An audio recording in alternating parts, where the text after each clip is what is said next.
everybody, and thank you, Sudipto. So in this presentation, I will describe how we scaled up facility-based initiation of kangaroo mother care or KMC for stable small babies in district Sonipat in Haryana using the principles of implementation research. So implementation research, as you have been hearing, is a powerful and essential form of research that promotes uptake of research findings into policy and practice and lays the foundation and guiding principles of effective scale-up. Now, for those of you who are not very familiar with KMC or kangaroo mother care, so KMC is a low-cost, efficacious intervention for low birth weight babies, and evidence shows, so a 2016 Cochrane review has shown that KMC reduces mortality by 40% in small babies and hospital-induced infection by 65% in hospital settings compared to the standard hospital care. So KMC is in existence since more than 40 years now, but the uptake has remained dismal. KMC has been a part of the WHO guidelines since 2003 and also a part of the national guidelines, but coverage is barely 5%.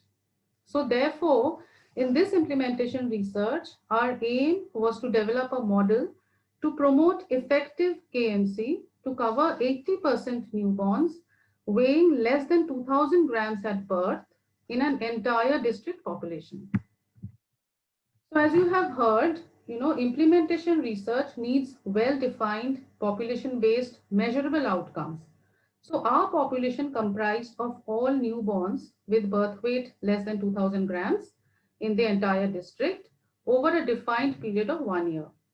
So KMC is defined as continuous skin-to-skin contact, preferably with the mother, for stable low birth weight babies and exclusive breastfeeding.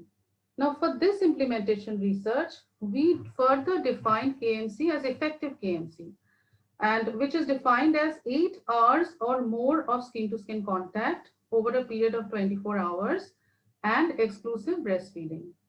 So the primary outcomes were KMC and effective KMC measured at 2 time points in facility 24 hours prior to discharge and at home 7 days post-discharge. The secondary objectives included population level duration of KMC in days during the neonatal period, infants receiving any skin-to-skin contact at 28 days of age, infants exclusively breastfed at discharge from hospital, at home 7 days post-discharge and at 28 days of age, and estimate the cost of KMC scale-up. So as you have heard yesterday also, multidisciplinary teamwork is the core element of implementation research. So 3 key teams were engaged for this implementation research: the implementation support team, the program learning team, and the outcome measurement team. So the role of implementation support team was to support the government in implementing the program. It started with initial handholding, as Dr. Sanjay mentioned, which was gradually withdrawn when the government started independent implementation. So this team later assumed the role of technical advisors to the government, and their expertise was also valuable to scale up KMC in other geographical areas as well, which you will see later in this presentation. The program learning team is a very critical arm of implementation research, and it comprised primarily of qualitative researchers with keen observational skills. So this team kept a close watch on implementation fidelity and compliance.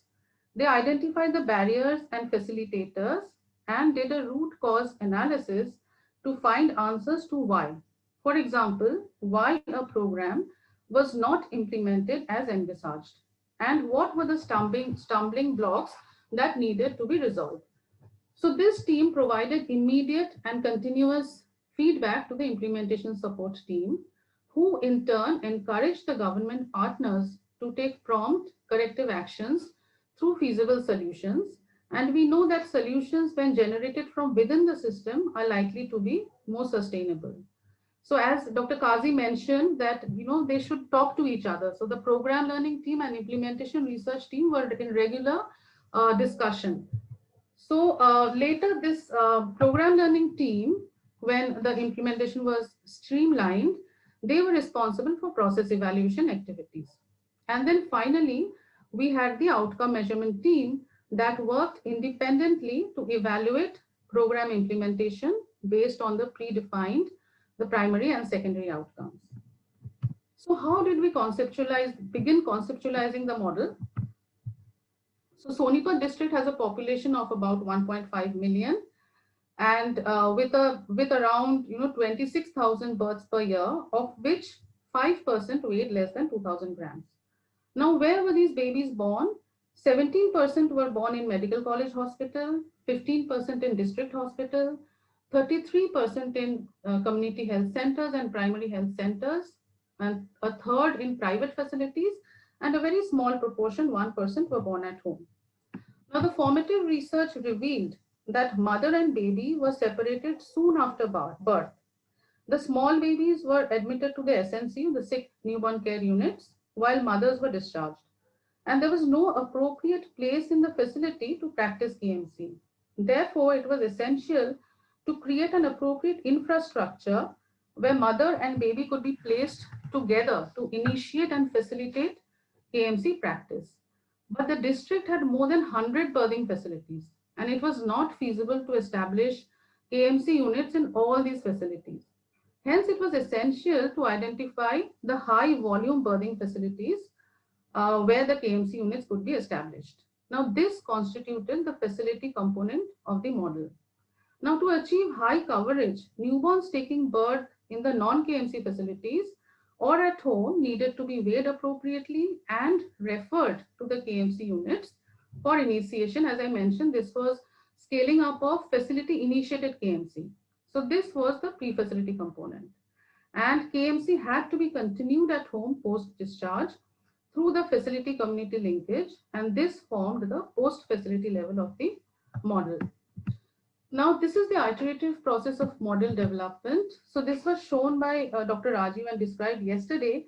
So I will not go into the detail, but very briefly, at the outset when we started, we had the government policy and the expert consensus that KMC should be scaled up. And we also had the operational guidelines. But this was model 0. However, the principles, strategies, the practical steps to scale up were missing. Hence, we conducted the implementation research. Now, a brief period of formative research was conducted to fill in the knowledge gaps and for a systems level diagnosis.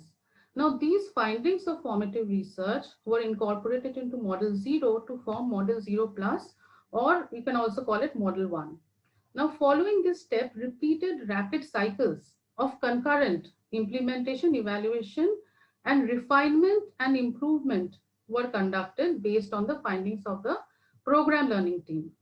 So the refinement in each iteration was done in redesign workshop, as Dr. Rajiv mentioned yesterday, with the government partners and the research teams in a purely collaborative manner. So no change was made without government concurrence.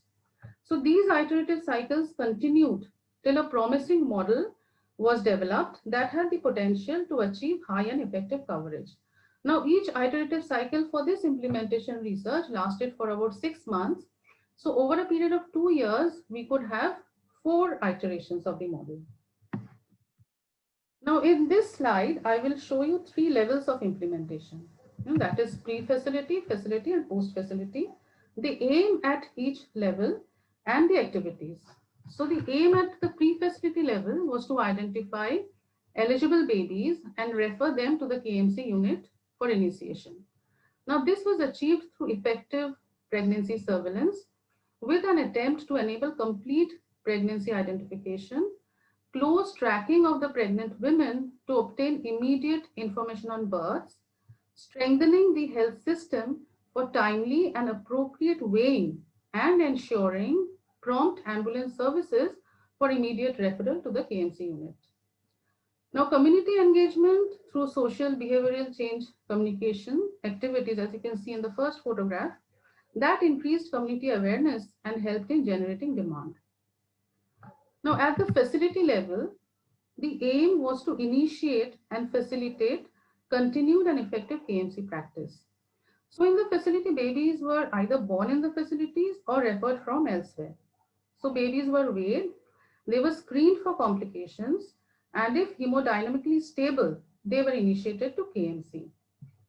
So the conducive environment, the comfortable wards where the mother and baby could be kept together, the skilled human resource, and the respectful care for mothers, everything enabled effective KMC practice. Medical care, if required, was accessible from the adjacent sick newborn care unit or the newborn stabilization units. So at the post-facility level, the aim was to establish effective facility-community linkage to facilitate effective KMC at home post-discharge. So the ASHAs were trained and encouraged to improve the timeliness, frequency, and quality of the home-based postnatal care visits. So this is the map of Haryana and the map of Sonipat district showing the facilities where the KMC units were established. Now these hospitals were selected as suggested by the government partners, and there were of course certain criteria which were followed. So the green circles show the private facilities, 4 in number, where these units were established, and the yellow circles show the government facilities, 6 in number, which had the KMC units. Now, these are some photographs from the government hospital. This is a district hospital. It was quite an oasis, in that infrastructure and condition of the district hospital. This was from the medical college hospital. This is district hospital. Here, the pediatrician examining the child. So this is just to show you how the implementation research helped developing, establishing these, state-of-the-art units. Now, in the subsequent slides, I will describe how the model development was initiated and how the models evolved at the 3 levels of implementation, that is pre-facility, facility, and post-facility, and in each iterative cycle. Now, at the outset, when we began the first model after the formative research, certain basic gaps were identified that needed to be fulfilled even before we started onto the iterative cycles. So the first and foremost need was to develop an appropriate infrastructure. As I said, the mother and baby were separated soon after birth, and there was no place in the hospital where they could be placed together. So the KMC wards were established, and these had comfortable adjustable beds, clean drinking water, electricity supply round the clock with power backup, clean toilets and bathing areas, which were very important, ambient temperature through air conditioning, television to show the KMC videos, adequate privacy and conducive environment for the mothers to practice KMC, and all these legitimized respectful care for women and promoted KMC practice. Now coming to the staff. Being a new ward, there was no dedicated skilled staff. So the SNCU and NBSU staff nurses were given the responsibility to take care of the KMC unit. But they lacked the skills. Again, KMC was a relatively new concept.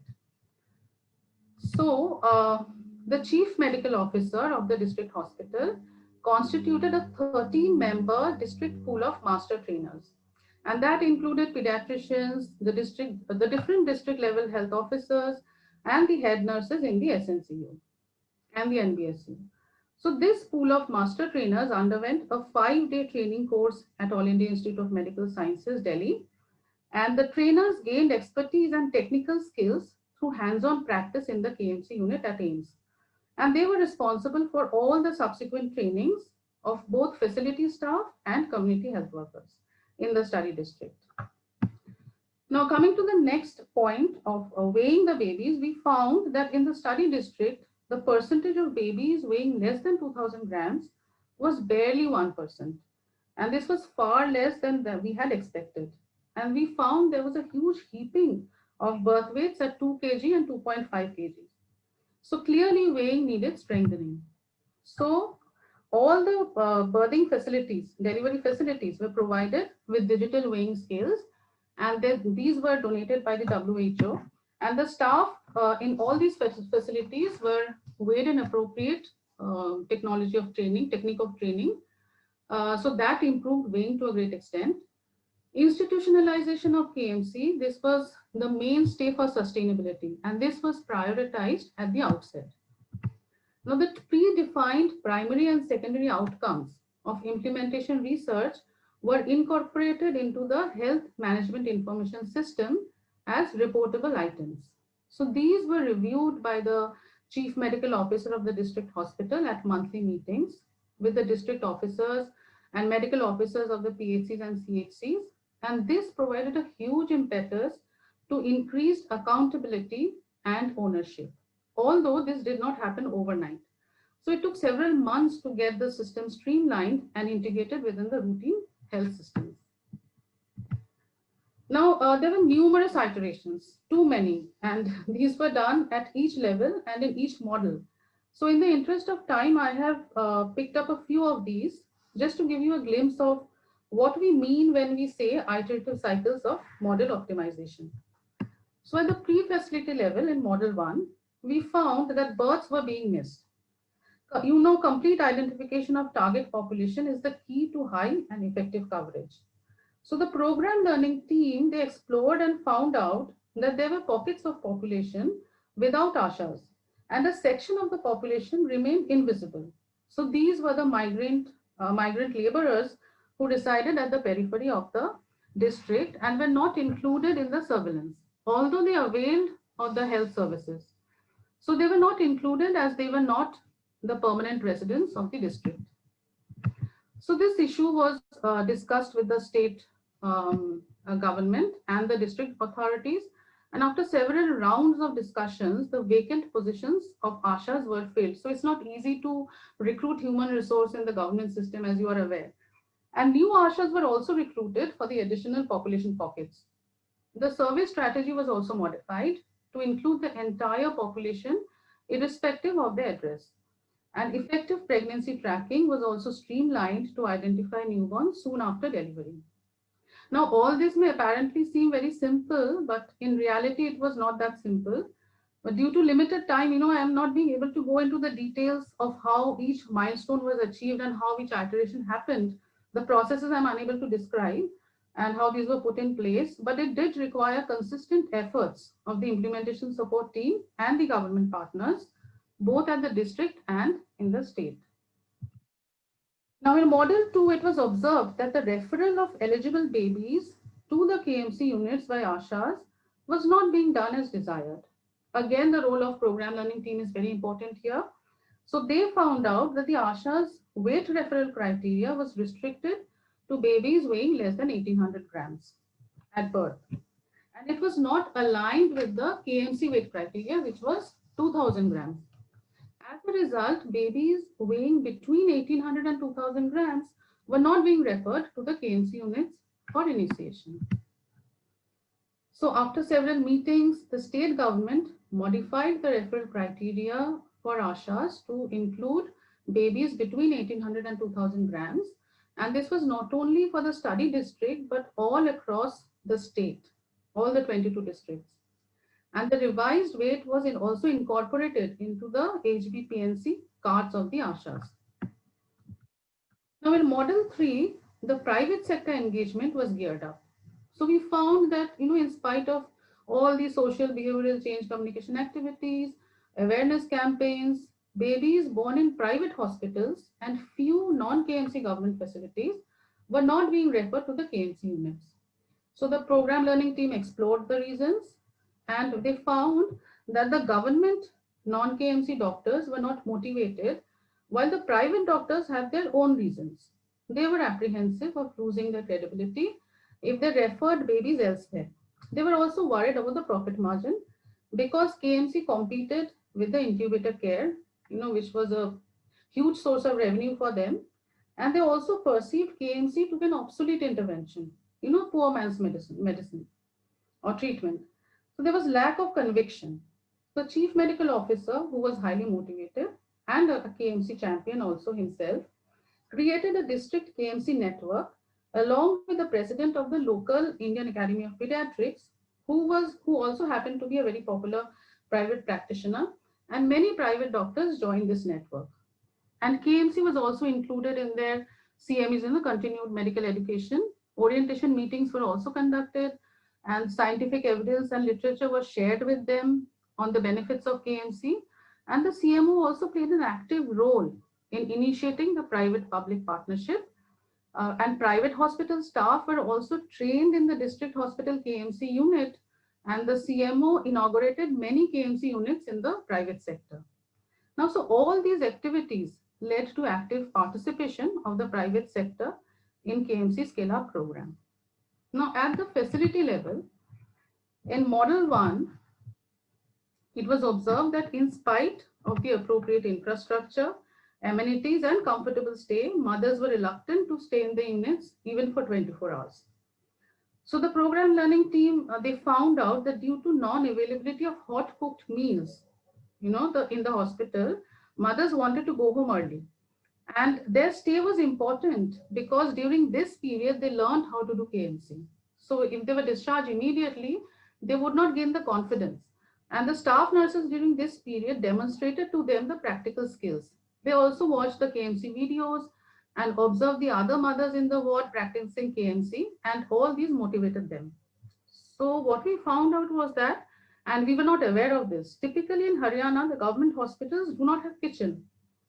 So action was again taken immediately by the CMO, and a full-fledged kitchen was established in the hospital with the help of an NGO. So later the JSSK funds and other untied funds, which are usually available with the government, were mobilized to sustain this service. And not only the mothers in the KMC units were provided with food, all the admitted patients in the hospital benefited from this. Again, this did not happen overnight, and concerted efforts and government participation were needed to accomplish this. Now, initially, as I said, the SNCU and NBSU staff nurses were managing the KMC unit, but with increased admissions and workload, it was not possible for them to manage both the units. Now, this majorly disrupted the functioning of the KMC units, so much so there were many incidents when KMC units were closed down at night and babies were shifted back to the SNCU. Finally, the state sanctioned 4 KMC support workers for each district hospital in the state. And there were 22 districts, so 88 exclusive workers for KMC were sanctioned by the government. And Dr. Rajiv mentioned Dr. Dalpat yesterday, so he was a he was a great he is a great champion of for KMC, and he actually facilitated this. So these prompt problem-solving actions by the proactive government partners demonstrate the crucial role of health systems involvement for any successful implementation research. Therefore, government engagement from the outset is very important. Without government buy-in, all these corrective actions would not be possible, neither sustainable. Now, in Model 2, the government scale-up model, was adapted. Sorry, the KMC scale-up model was adapted to suit the context of the private hospitals. Now, due to lack of space and inadequate human resource, the government model could not be replicated in these private hospitals. Now, in the same model, the program learning team reported that family members, especially the fathers and the grandmothers, they wanted to learn KMC and they wanted to give KMC to the babies. And here the CMO came up with a brilliant idea of establishing a family KMC area just outside the KMC ward, but within the KMC unit. And recliners were placed, and the government spent, we did a formative research of what recliner would be the best, which would be most comfortable.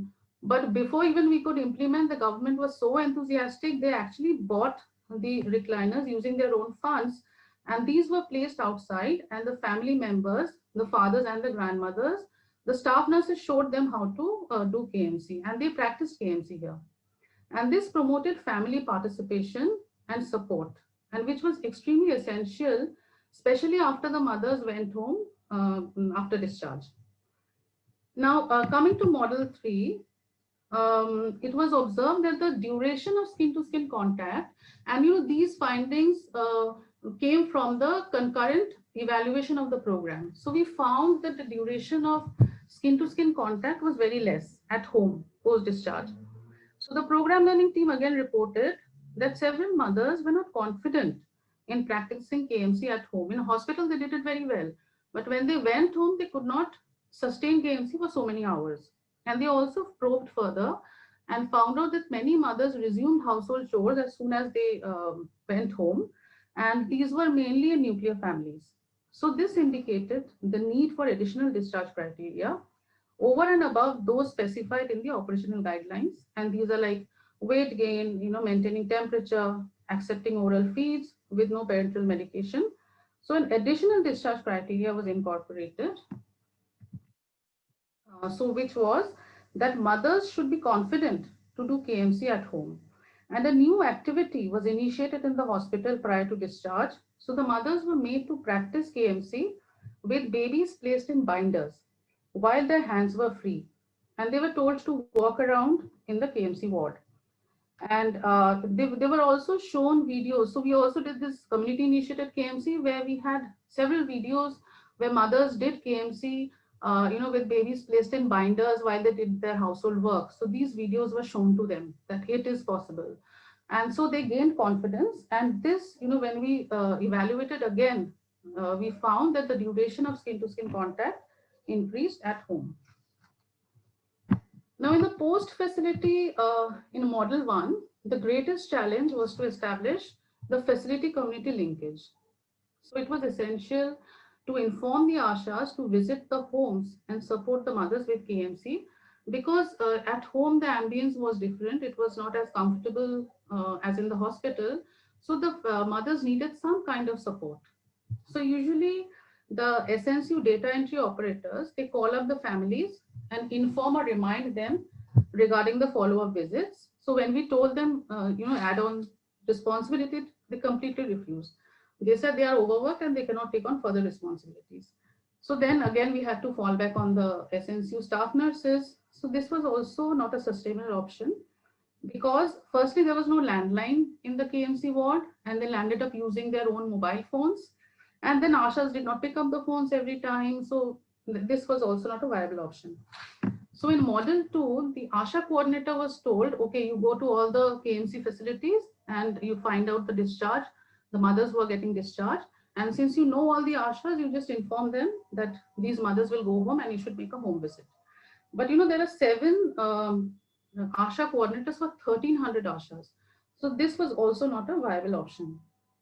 So this finally came back to the KMC support workers, and the landline phone was also installed and this system was streamlined. So there were many, many more iterations, which is not possible to explain in 30 a few of these. Now here I will quickly show you the impact of this implementation research. So in this period of 1 year, from March 2018 to Feb 2019, 26,964 babies were born in the entire district, and 4.4% of them weighed less than 2,000 grams. Now, where were these babies born? 33% were born in Medical College Hospital, 16 in District Hospital, 9 in the health centers, the CHCs and PHCs, and 9% in the private sector. Now, all these facilities had KMC units. So 67% of all the small babies were born in the KMC facilities. 33% were either born at non-KMC facilities or at home. So among the non-KMC facilities, 25% were born in the private non-KMC facilities, and 5% in the government non-KMC facilities, and 3% at home. Just to show you the population-based coverage, so 87% of these eligible babies were initiated to KMC in the hospital. At discharge in the hospital, any KMC, 85% babies received any skin-to-skin contact. 60% received effective KMC, that is 8 hours or more of skin-to-skin contact, and exclusive breastfeeding was received by 80%. At home, 7 days post-discharge, 81% received any skin-to-skin contact, 61% received effective KMC, that is 8 hours or more of skin-to-skin contact and exclusive breastfeeding, and 79% were exclusively breastfed. And at 28 days, 66% received any skin-to-skin contact and 82% were exclusively breastfed. Now, this was the scale-up was not only restricted to the study district, but over a short span of 2 years, KMC was scaled up in 16 other districts of the state. And this was only possible through implementation research. So we all know, that Scaling up of efficacious interventions has remained a historical challenge, but implementation research demonstrates the pathway so well to effective scale up. So implementation research is concurrent, dynamic, adaptive, and iterative, as you have been hearing yesterday and today. So unlike conventional research, which is linear and sequential, so it is only in implementation research that concurrent knowledge transfer is possible. So unlike in conventional research, in implementation research, we need not wait for one phase to be completed and then move on to the next phase. And in conventional research, no iteration is possible after the formative research phase, and only one final model can be evaluated. But in implementation research, multiple iterations throughout the process are possible, and several models can be evaluated with a good scope to improve and refine with each iteration. And not only in Haryana, this was also scaled up in Himachal Pradesh within the same span of 2 years.